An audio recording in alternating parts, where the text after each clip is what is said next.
So I don't know if people have this misconception, but people always say to stretch before a round, and that's actually not what you should be doing, because your muscles, especially because we always play golf so early in the morning, and chances are your muscles are still really tight, and stretching cold muscles can actually cause more injuries, especially if you're not careful and you do stretches that, like, maybe you're like rushing to the tee box and you're just trying to get really stretched. That is probably not going to be very beneficial to you. So instead of doing that, you can do some exercises that serve as warm-ups instead. So before a round, you should actually be warming up and not stretching. Stretching is for after the round. So these are some examples of some things that I do to warm my body up and to activate the muscles that are needed for golf.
So doing a warm-up is not just important to make sure that you avoid injuries, but it's also important because there's so many variables in golf, and if you don't warm up, or if you're not used to having a routine before your round, chances are every single time you play, your body is not in the same condition.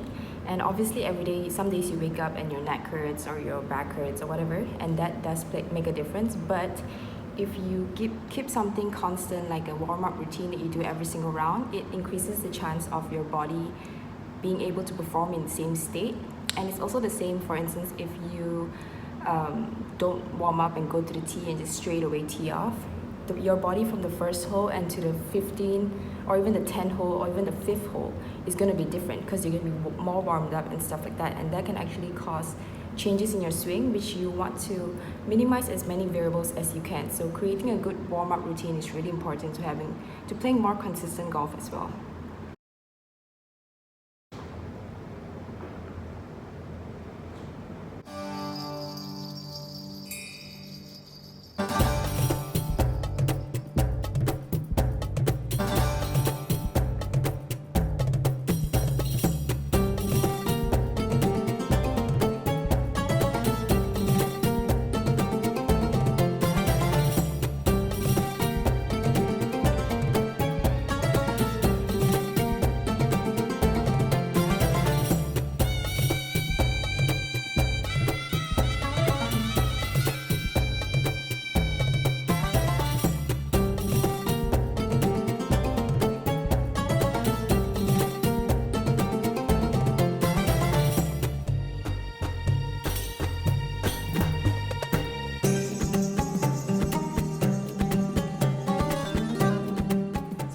Important to warm up the wrist. So in addition to all this, like circles and these are actually stretches that you can do. I also like to use the band just to add resistance, and when you do this, making sure that your wrist that's pulling is not bended, not like this, but flat. So this.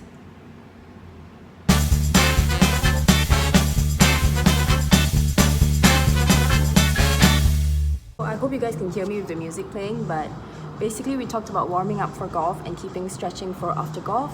So this can be done at night or after practice sessions, especially when you're standing over the ball for a long time. These are the things that you can do to keep your body recovering and get you prepared for the next round, and even just to increase your mobility that will help you with golf in general. And I am hypermobile, so I am more flexible than maybe the regular human being. So do everything to the best of your abilities and don't try to do it exactly like I do. And don't overstrain anything, just do it. If it hurts too much, stop. Like you know your own limit, you know your own body best. So here's some of the things that I like to do.